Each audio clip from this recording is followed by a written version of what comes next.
Ulrich Brueckner, who's a professor of European Studies at Stanford University based in Berlin. He joins me live from the German capital. Welcome to you, Ulrich.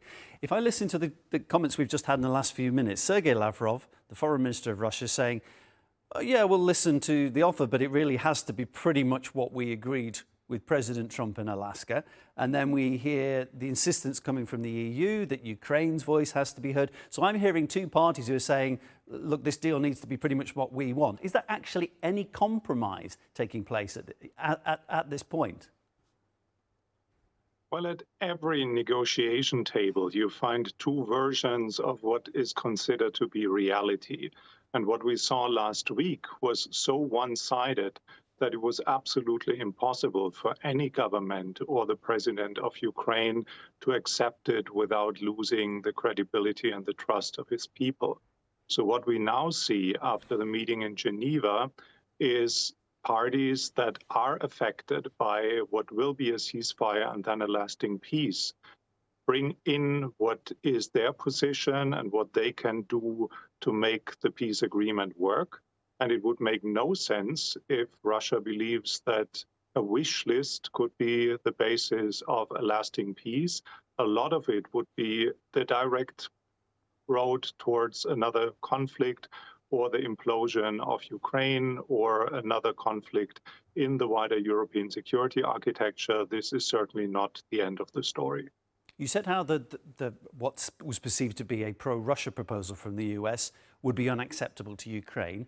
If you look at it from the other side, what we hear the amendment is going to include, which is leaving NATO and EU membership open for Ukraine, I mean, that will be equally unacceptable to Russia, won't it? Will there be any room for compromise there? Of course, there's plenty of room for compromise, and especially in the question about membership in organizations like NATO and the European Union. When we hear that NATO technically continues to exist, but there is no will of the United States to feel committed to collective security, like an attack on one of us is an attack on all of us, then it turns into a transactional organization. If I would be Ukraine, I wouldn't see this as a security guarantee. So I'm pretty sure that this will be part of the negotiations.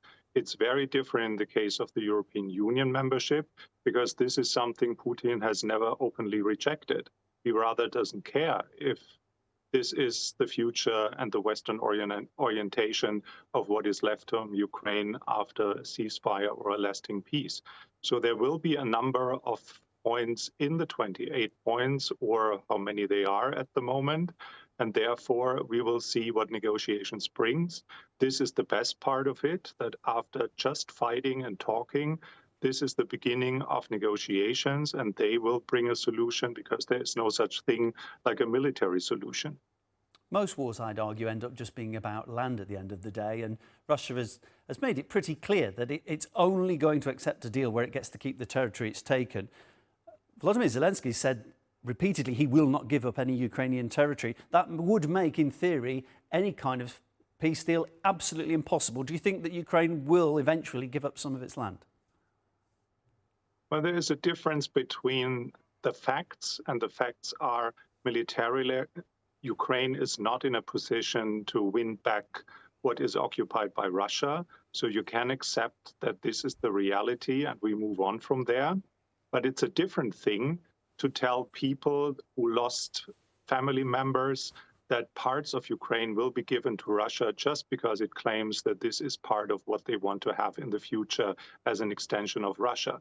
This would be totally unacceptable. So there is something like a middle ground between being realistic and surrender, which is practically what the wish list would expect from Ukraine. And the same applies to all the other points of membership or security guarantees or whatever needs to be discussed in detail. Ulrich, it's good to speak to you. Thanks for your insights. Ulrich Brueckner is my guest, Professor of European Studies at Stanford University in Berlin.